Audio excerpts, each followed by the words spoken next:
It was April 16th, 1943.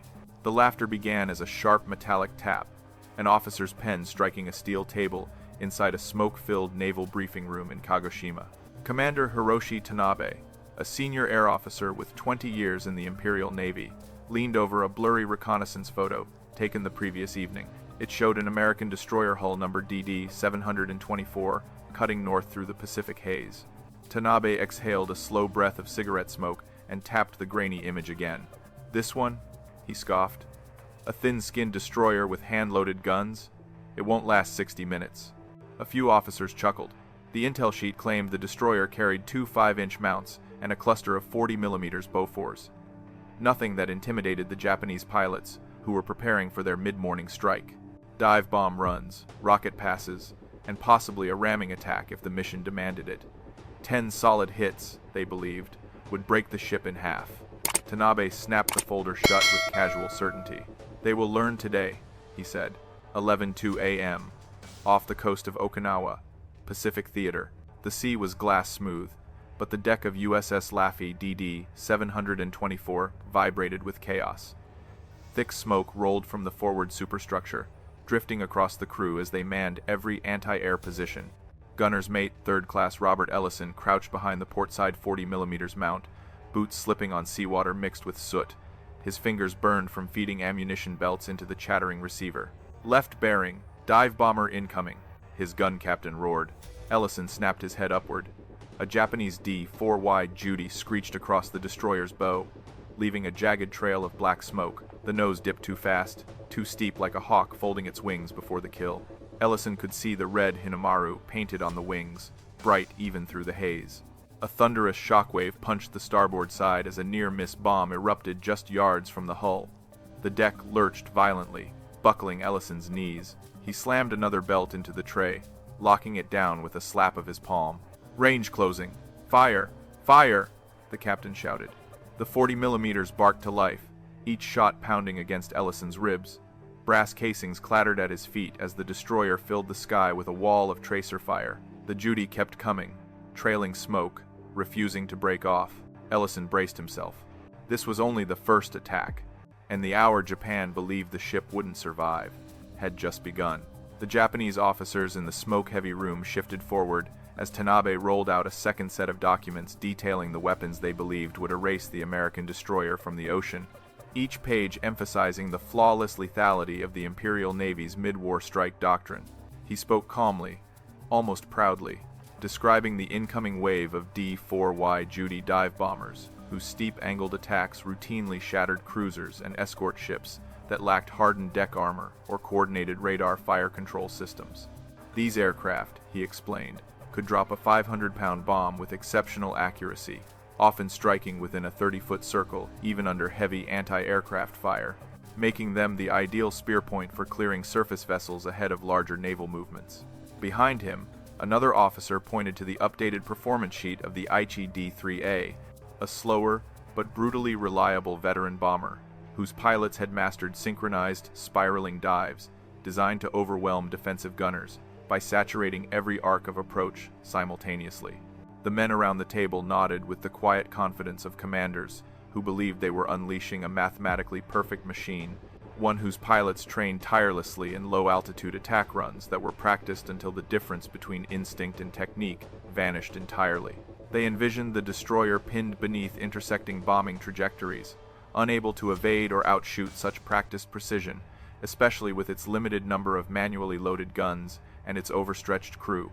Tanabe then shifted to the weapon the room respected most, the Type 91 aerial torpedo, explaining how its stabilizing wooden tail fins generated remarkable accuracy when released at medium altitude during a glide, ensuring it struck low on the hull, where American ships remained most vulnerable. Though the morning strike would not employ torpedoes due to distance and formation, their mere presence in the doctrinal playbook reinforced the officer's belief that the Imperial Navy possessed answers to every surface threat the Americans could muster. He emphasized that every pilot selected for the mission had undergone months of training in aggressive attack patterns, each maneuver built upon the philosophy of engaging so decisively that defensive fire collapsed under the weight of constant pressure. The officers reviewed the projected timeline of contact, confident that the attacking formation would appear above the destroyer before it could reposition or organize a coordinated response. A belief strengthened by decades of naval doctrine, asserting that surprise and overwhelming force erased even the most determined defense. They believed the destroyer's radar operators would be too slow to issue warning, its gun crews too inexperienced to track multiple simultaneous targets, and its damage control teams too small to contain cascading fires triggered by even a single direct hit. Every man in that room trusted the mathematics, the doctrine, and the combat tests that repeatedly demonstrated how rapidly American ships failed once their defensive sequence fell behind the tempo of coordinated assaults. By the time Tanabe finished outlining the attack, the officers felt no suspense or concern, only the cold assurance of men who believed they had engineered an inevitable victory, one that required nothing more than disciplined execution by pilots already hardened by years of war. In their minds, the fate of DD-724 was no mystery, because the weapons poised above the Pacific were the culmination of Japan's most refined aerial warfare philosophy, built to crush ships exactly like the one now drifting toward the storm of aircraft already closing from the southwest. They folded their papers, extinguished their cigarettes, and prepared to observe what they believed would be a flawlessly executed destruction. But far out at sea, the destroyer they dismissed so casually was already turning toward the next incoming shadow in the sky. The briefing room grew quieter as Tanabe stepped aside for Captain Matsuda, a stern strategist whose reputation for crafting aggressive aerial doctrines made every man in the chamber straighten reflexively before he even spoke. He unrolled a wide operations map across the steel table, its surface marked with concentric rings showing flight paths, attack timings, and the narrow corridor the destroyer would unknowingly sail into within the next 60 minutes. Matsuda explained that the Imperial Navy's mid-war strike philosophy relied on overwhelming pressure delivered in tightly timed sequences, believing that even the strongest ships collapsed once their defensive rhythm broke under repeated shock and noise. He pointed toward a cluster of red arrows sweeping across the chart, describing how the first bomber wave would force the destroyer to commit its forward guns, exposing its rear arcs to the second formation that would appear less than 3 minutes later, creating an unavoidable crossfire of aerial angles. This doctrine, he emphasized, was designed to prevent American gunners from tracking targets efficiently, because constant shifts in elevation and bearing generated chaos inside the fire control teams who depended on steady, predictable attack patterns. Once the destroyer's guns were overwhelmed, he continued, the third group of aircraft flying low and fast would exploit the confusion and press in close enough to deliver crippling blows directly against the bridge or aft steering compartments. The officers listened intently as Matsuda described how the doctrine's success relied not merely on firepower, but on tempo, insisting that a ship's psychological breaking point often arrived long before its hull suffered structural failure. He argued that American destroyers, although sturdy and well-crewed, tended to falter once multiple fires erupted simultaneously, because their compact design forced repair teams to move through narrow, smoke-filled corridors where coordination quickly deteriorated. According to him, the cascading noise of engines, explosions, alarms, and shouted commands created internal pressure more destructive than any single bomb, and the doctrine exploited exactly that vulnerability with machine-like precision. Matsuda circled the destroyer's projected position repeatedly, emphasizing that the operation's timing had been engineered so tightly that the ship would be attacked from 3 approaches within the first 7 minutes, leaving no opportunity to maneuver or find cover behind smoke screens. He reminded the room that earlier engagements in the Solomon Islands proved this formula brutally effective, with several American vessels succumbing before their crews fully understood the pattern or adapted to the relentless pace of the assault. The doctrine was not designed for fairness or tactical symmetry. It was built to dismantle the enemy's ability to think, breathe, and respond at a survivable tempo.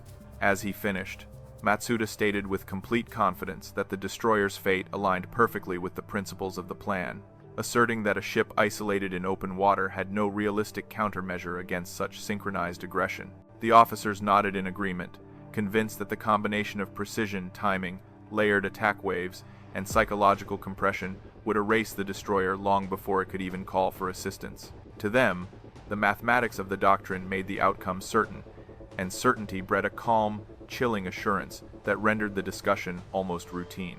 They believed the hour ahead would validate every principle they had spent years refining, unaware that the ship they plotted to annihilate was preparing to meet their perfect doctrine with a level of resilience no chart in that room could possibly anticipate.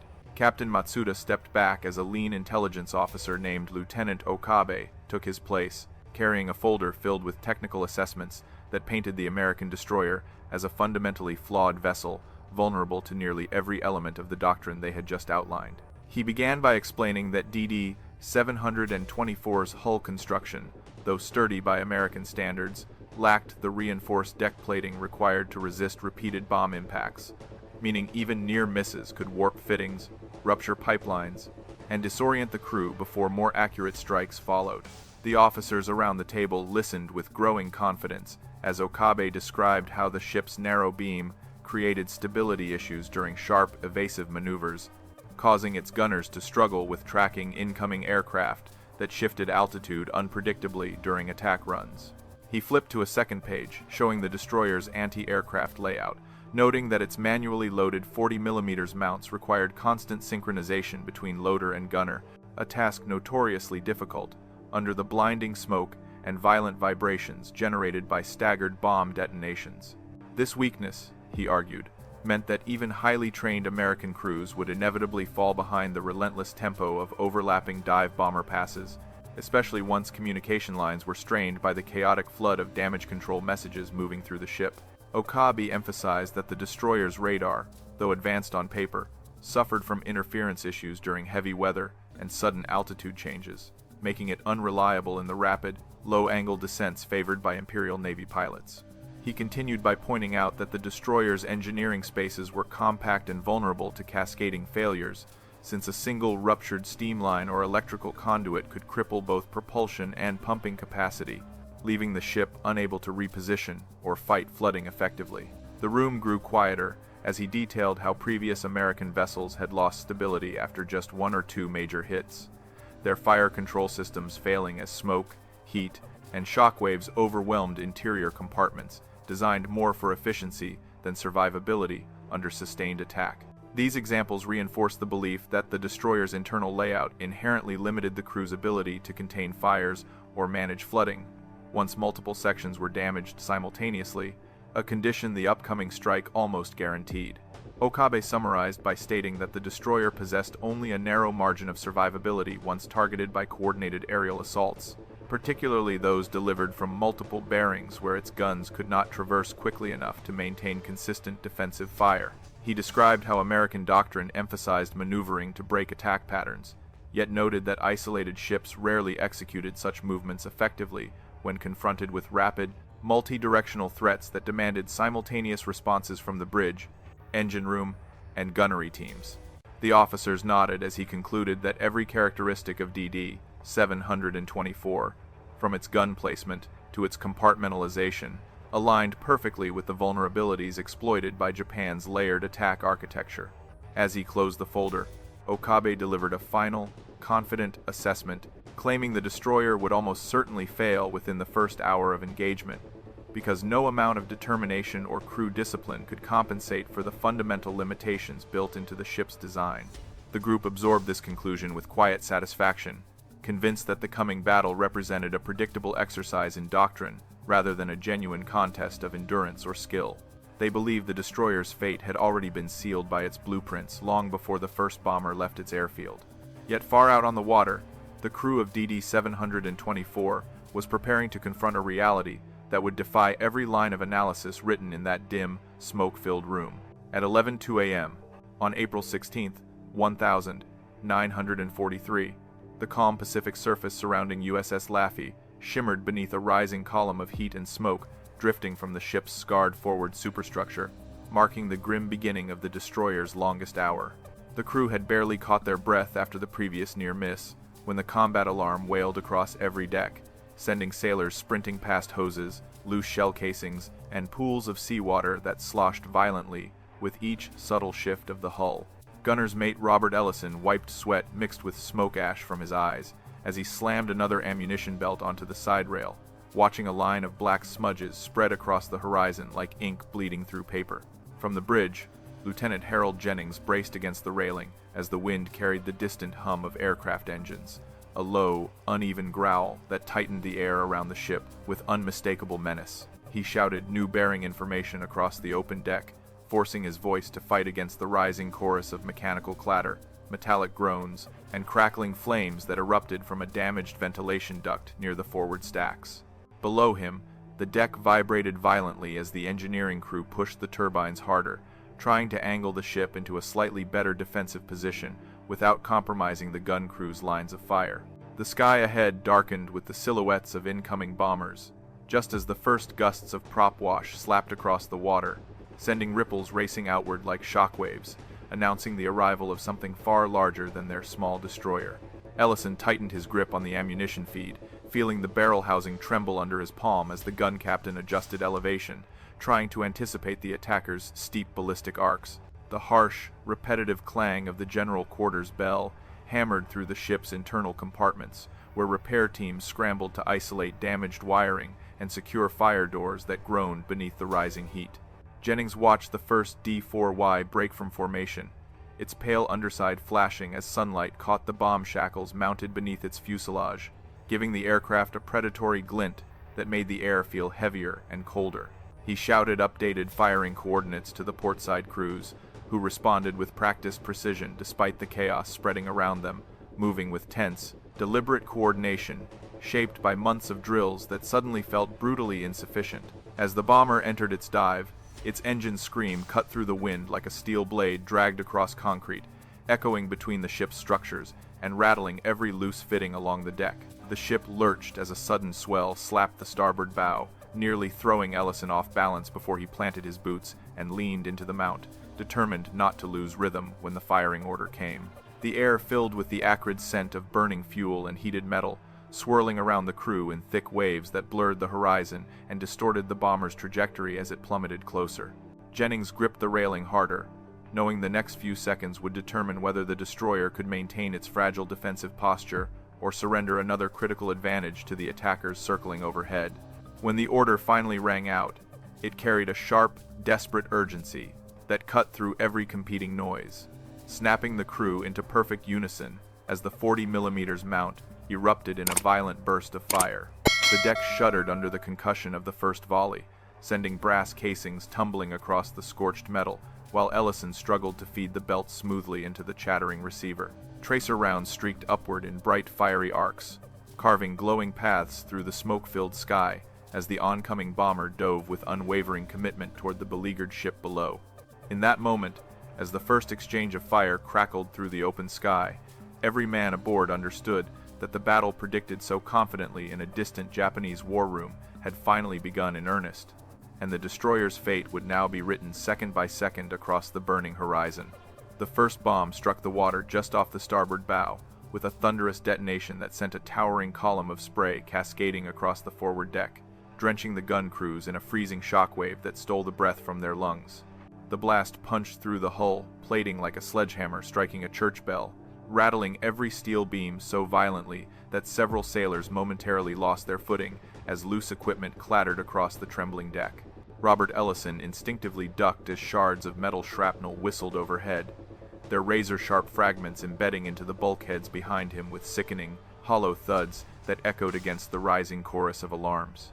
Lieutenant Jennings gripped the bridge railing with both hands as the ship groaned beneath the impact, feeling the deck lurch sideways in a way that suggested the destroyer had come dangerously close to rolling a few degrees too far for safety. He barked for a status report from the forward damage control team, but the first response was drowned out by the crackling roar of ignited fuel somewhere beneath the smoke-smeared horizon ahead. The acrid stench of burning oil swept across the bridge, carried by a sudden gust that whipped loose papers into the air before hurling them into the churning sea below. Another near miss erupted off the port side a heartbeat later, slamming the hull with a brutal shockwave that sent a deep, metallic shudder reverberating through the ship's internal framing.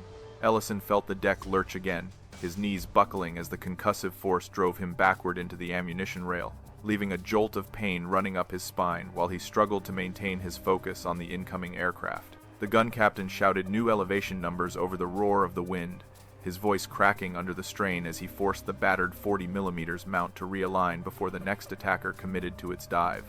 Below deck, the engineering crew scrambled through sweltering corridors filled with steam, smoke, and the stinging smell of ruptured insulation, fighting to isolate a damaged feed line that threatened to destabilize the portside boiler. Their boots splashed through, spreading pools of scalding water while pipes groaned overhead, each vibration reminding them how violently the destroyer had been shaken by the initial blasts.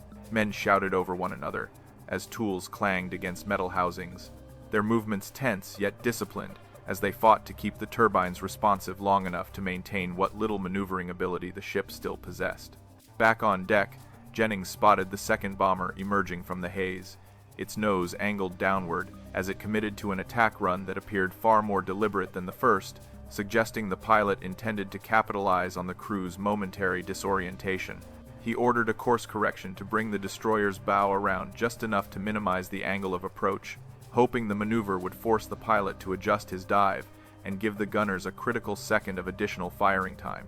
The helm responded sluggishly at first, the earlier shockwaves having rattled the gyro housing, but the ship eventually shifted with a deep groan that vibrated up through the bridge deck. Ellison steadied his breathing and forced his shaking hands back into position on the ammunition belt, just as the gun captain called for sustained fire, his voice cracking with urgency as the enemy aircraft streaked into range. The 40mm erupted again, sending a steady chain of bright tracers carving upward through the swirling smoke, each glowing arc slicing across the lowering silhouette of the descending bomber.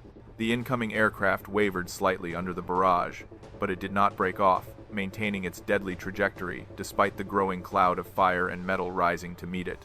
As the bomber plunged closer, the ship shuddered with the strain of continuous gunfire, every vibration echoing the desperate determination of the crew, fighting to keep their positions despite the chaos unfolding around them.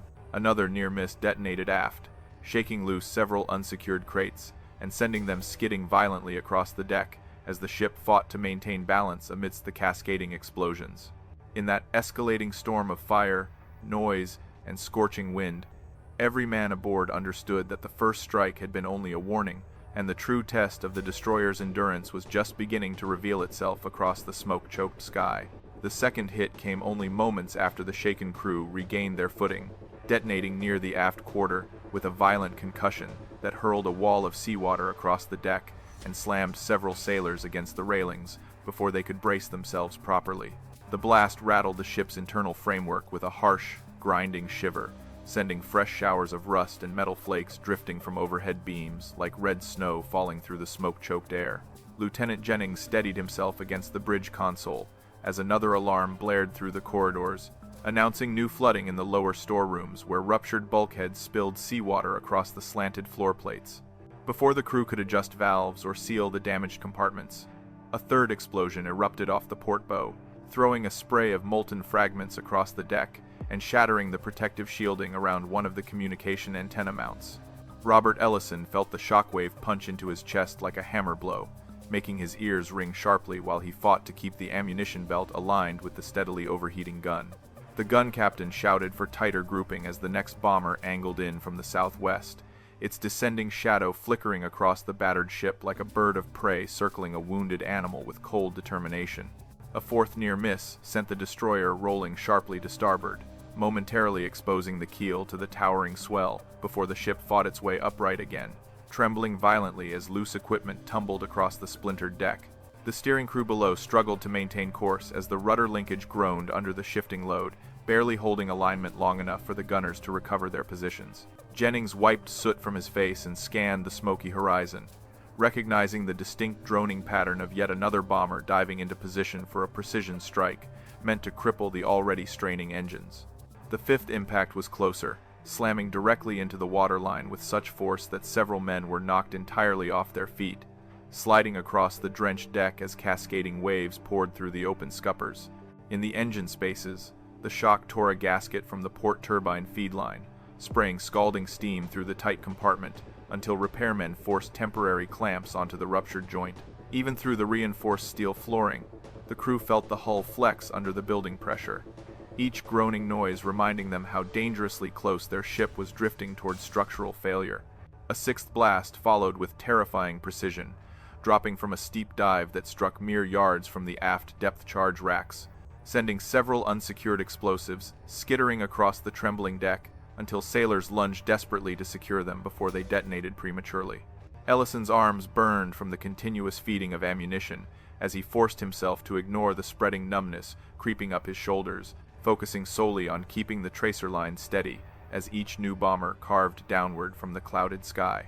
The air had grown almost unbreathable, thick with fuel vapor and drifting ash that clung to every exposed inch of skin like a suffocating film. The seventh attack landed with a deafening roar that shattered one of the bridge windows, showering Jennings and the other officers with glittering slivers of safety glass that bounced across the deck before disappearing into the rising smoke. Sparks rained from a nearby electrical box as the circuit overloaded, plunging part of the navigation station into flickering half-darkness, while damage control teams scrambled to isolate the short before it ignited new fires. Despite the chaos, Jennings refused to abandon his post, shouting updated headings that barely reached the crew over the relentless thunder of incoming ordnance. An eighth hit struck closer to midships, its concussive force shuddering through the entire hull and causing several structural beams to creak ominously as if the ship itself was struggling to remain whole beneath the escalating punishment. Repair teams dashed through the passageways with extinguishers and emergency pumps, fighting spreading flames that licked up the bulkheads with hungry persistence as the smell of scorched paint thickened to an almost choking intensity. Every man aboard knew the destroyer was absorbing damage that should have broken her apart, yet none of them allowed the growing fatigue to slow their response as the next bomber swooped into view. The ninth explosion tore across the bow area, collapsing a section of rail and sending jagged metal flying in all directions, while the deck pitched violently beneath the crew's boots. Ellison momentarily lost sight of the horizon through the swirling smoke, but kept firing blindly along the predicted dive path, trusting his instincts to carry him through the disorienting haze. Men shouted through the chaos, their voices hoarse from smoke and strain, yet still vibrant with a stubborn resolve that refused to yield despite the ship's worsening condition. When the 10th blast finally struck with a bone-rattling fury that reverberated through every remaining piece of steel, the destroyer staggered like a wounded giant refusing to fall, groaning beneath the weight of its own survival, as the crew clung desperately to their stations. In that moment, amidst the burning air and quaking metal, it became clear that the ship's hour of reckoning had only just reached its midpoint, and the battle Japan expected to finish quickly was transforming into something far more relentless than any prediction made in that distant, smoke-filled war room. The relentless barrage had driven the ship to the edge of structural failure. Yet the men aboard USS Laffey found themselves pushed even further, fighting with a determination that seemed to defy the physical limits of muscle, breath, and endurance. Below deck, Seaman First Class Daniel Mercer dragged a fire hose through a corridor filled with dense, suffocating smoke, while the blistering heat scalded his neck and arms, forcing him to blink rapidly as his sweat evaporated the moment it touched the smoldering metal walls around him. He coughed violently while shouting for two other sailors to brace the hose coupling, their silhouettes wavering behind the flames that curled around the ruined ventilation grates, like living creatures seeking new air to consume. In the engine room, Chief Machinist's mate Thomas Greer worked with a frantic precision that bordered on desperation as he tightened emergency clamps around a ruptured steam line, each twist of his wrench rattling through the trembling deck beneath him. Steam hissed dangerously close to his face, leaving thin burns along his cheekbones while he gritted his teeth through the pain, refusing to let the line rupture completely and render the destroyer immobile.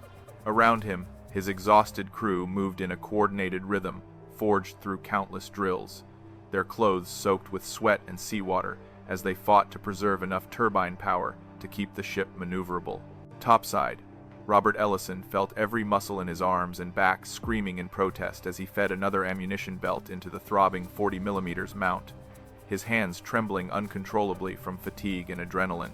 The gun's violent recoil hammered through his shoulders with each burst, sending jolts of pain down his arms while he forced himself to maintain control despite the growing numbness creeping across his fingers. Smoke stung his eyes so intensely that he could barely distinguish the sky from the flames licking upward from the shattered deck, yet he kept his focus locked on the faint outlines of incoming aircraft, weaving through the drifting black haze.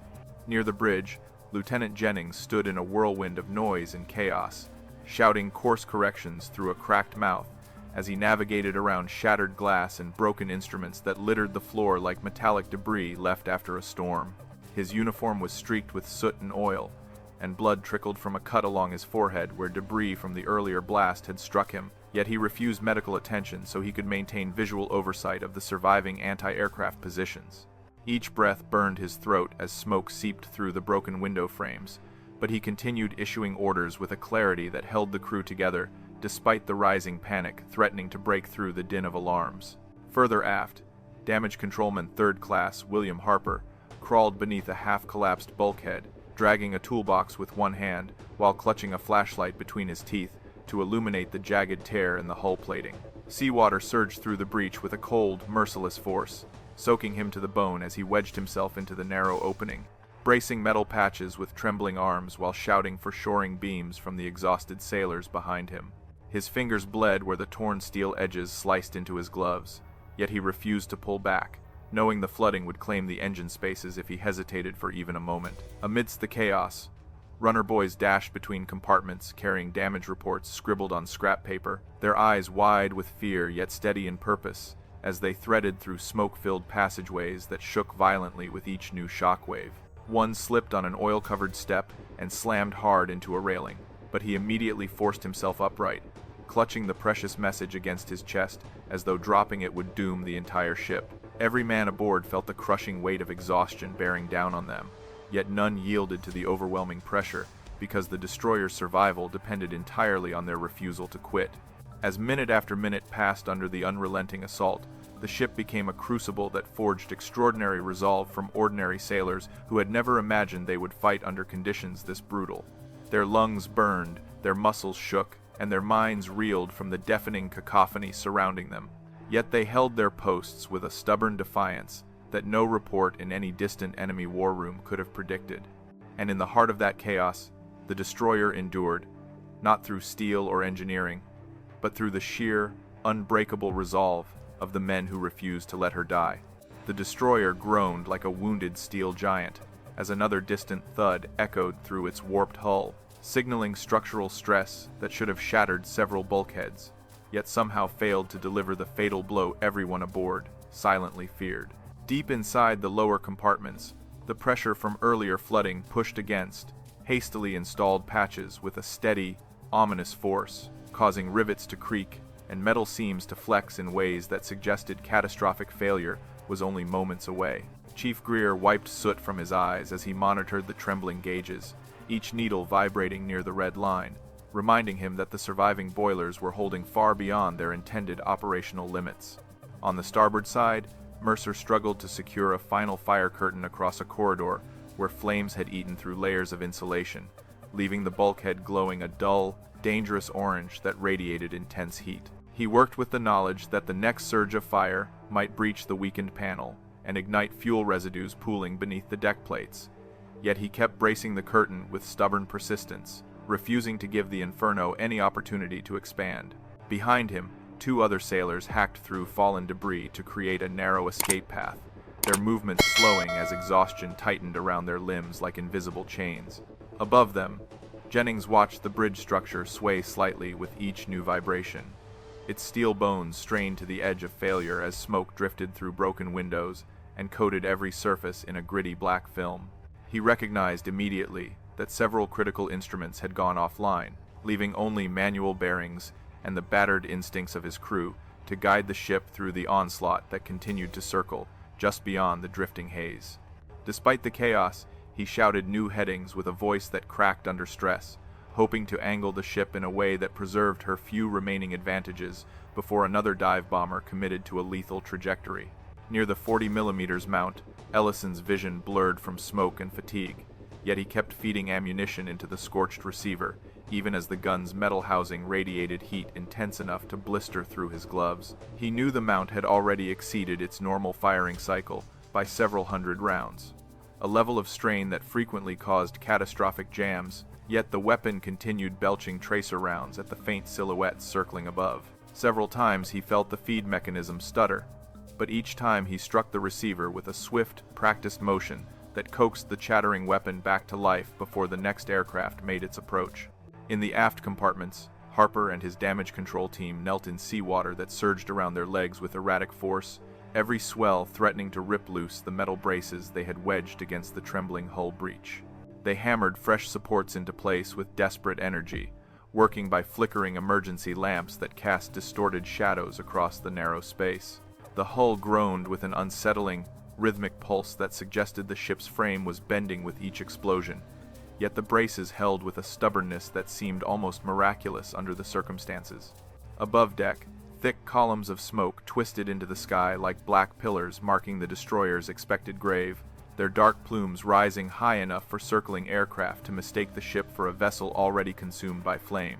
Jennings realized the irony as he glanced across the scorched deck. The damage that should have killed them was now creating a chaotic visual smokescreen that partially concealed their remaining maneuvers.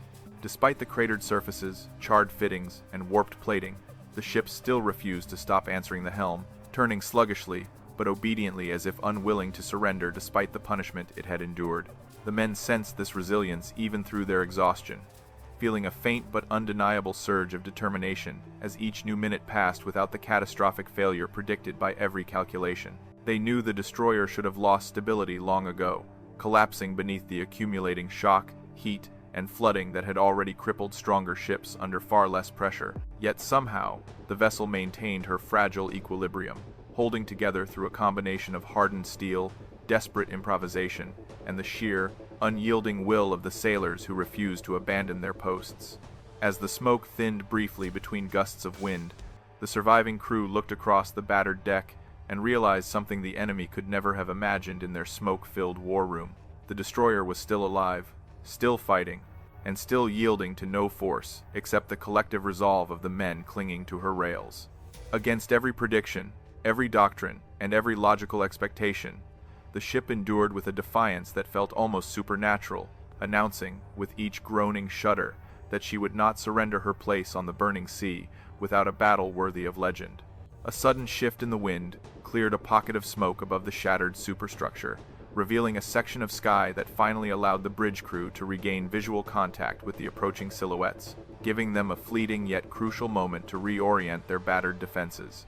Lieutenant Jennings seized the opportunity with instinctive urgency, shouting new firing arcs to the remaining gun crews as he leaned over the damaged console, guiding the helmsman through a shallow turn that brought the portside weapons into a more favorable angle against the circling attackers. The ship responded sluggishly, its hull trembling beneath the strain, yet the maneuver created a narrow window through which the surviving guns could bring coordinated fire to bear for the first time in nearly 20 chaotic minutes. On the forward deck, the 5-inch mount crew scrambled back into position despite the blistering heat radiating from the scorched housing, their movements fueled by a fierce determination that overshadowed their exhaustion. Seaman Lopez, his face streaked with soot and sweat, called for a fresh shell while bracing his shoulder against the trembling breech as the gun captain aligned the mount toward the steepest incoming dive. The massive weapon thundered to life with a deafening crack, recoiling sharply as its shell streaked upward through the drifting smoke, cutting a bright path across the sky that forced the attacking bomber to veer slightly off its ideal descent line. Further aft, Ellison felt the 40mm mount vibrate under a renewed burst of fire as he forced another belt into the heated receiver, ignoring the sharp pain shooting through his arms each time the weapon kicked violently against the mounting struts. The tracers carved dense orange arcs across the air, creating a jagged curtain that met the descending bomber head-on, peppering its fuselage with sparks that blossomed into a widening trail of smoke. The aircraft wavered, tilting in a slight roll as one of its wings caught a burst of concentrated fire, causing it to lose alignment before plunging past the ship in a spiraling descent that ended in a distant plume of sea spray. On the bridge, Jennings saw the brief success and pressed the advantage despite the ship's critical state, ordering a hard starboard correction that surprised even the helm crew with its boldness. The destroyer heaved against the turn, groaning in protest as its warped frame resisted the maneuver, yet the shift forced 2 additional bombers into unfavorable attack angles that disrupted the tight formation they had maintained throughout the assault. The sudden break in pattern bought the gunners several precious seconds, allowing them to adjust their sights before the next wave committed to its deadly approach. Below deck, Chief Greer's engineering teams fought to stabilize the turbines long enough to maintain steering authority, tightening clamps and redirecting pressure flow through makeshift bypass lines assembled from whatever undamaged components they could salvage. Sweat poured down their faces as steam hissed dangerously close to their exposed skin, yet they forced the ship's wounded engines to answer the helm with enough strength to continue the calculated evasive maneuvers Jennings demanded. Their efforts created the illusion of a ship far healthier than reality, deceiving the bomber crews above who expected a crippled, drifting target rather than a wounded vessel, still capable of coordinated resistance.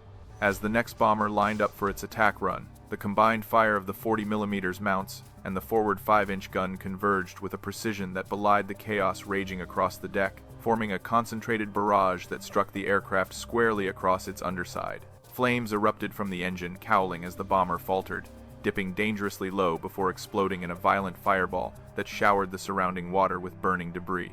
The sight rippled through the crew like a surge of electricity, providing a brief but powerful reminder that the ship still possessed teeth sharp enough to bite back when pushed to the edge. The surviving attackers hesitated, circling wider as the destroyer's guns unleashed another coordinated volley that forced them to reconsider the once certain trajectory of their mission. Jennings sensed the shift immediately, recognizing the telltale caution in their circling paths, and he capitalized on it with renewed instructions that pressed the ship's remaining strengths into a focused counteroffensive. What had begun as a desperate effort merely to survive had evolved into a moment of fierce resilience, proving that the destroyer still held control of its own fate, despite the tremendous damage it had absorbed. As smoke rolled across the battered decks and the stunned crew steadied themselves for the next assault, a new truth settled over the destroyer, like a rising tide. The ship that should have died was now fighting with a will powerful enough to alter the course of the battle itself. Far across the Pacific, inside the dimly lit operations bunker in Kagoshima, the Japanese officers pored over fresh radio intercepts that contradicted every expectation they had confidently outlined earlier that morning, forcing them to confront a reality that made no tactical sense whatsoever.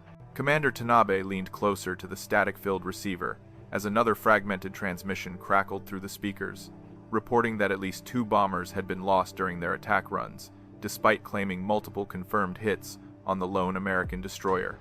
His brow furrowed sharply as he replayed the message in his mind, realizing that the numbers did not match the predictable pattern of collapse he had always associated with this class of target. Captain Matsuda, who had designed the attack doctrine with mathematical precision, hovered silently behind him as a second message filtered in from one of the returning pilots, describing how the destroyer continued maneuvering aggressively despite the extensive damage visible across its burning deck.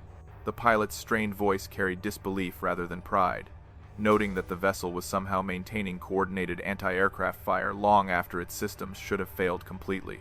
Matsuda's jaw tightened as he listened, his confidence slipping as he recognized the unmistakable tone of confusion in the pilot's words, a tone rarely heard among aviators trained to view their doctrine as unbreakable.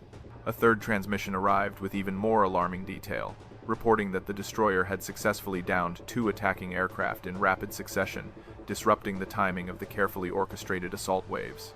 One of the operators repeated the message aloud, almost as if he expected someone to correct him. But the room remained frozen in stunned silence as the implications settled heavily over every officer present. The destroyer they had dismissed with casual arrogance was not only refusing to sink, it was actively fighting back with a ferocity that defied both logic and doctrine. Tanabe slammed his palm against the table as another pilot's message came through, his voice shaking with frustration as he described tracer fire cutting through the smoke like glowing wires of defiance, rising from a ship that should have been drifting helplessly by now. The pilot admitted struggling to lock onto a clean attack run because the destroyer kept adjusting its heading with stubborn precision, something no crippled vessel was supposed to be capable of under such relentless bombardment. For the first time since the briefing began, Tanabe felt a sharp, unwelcome doubt pierce through his professional certainty, threatening the foundation of the tactical assumptions he had carried for years. Matsuda studied the operations map with an expression that slowly shifted from irritation to genuine unease, as he realized the coordinated dive patterns were collapsing due to the unexpected maneuverability displayed by the crippled ship. He watched the red formation markers drift out of alignment on the chart, breaking the synchronized cadence that formed the core of the Imperial Navy's multi-wave assault doctrine. Each deviation represented a pilot adjusting under duress, rather than executing the plan, a sign that the destroyer's resistance was exerting psychological pressure strong enough to unsettle even seasoned aviators. Okabe. the intelligence officer who had confidently presented the ship's weaknesses earlier.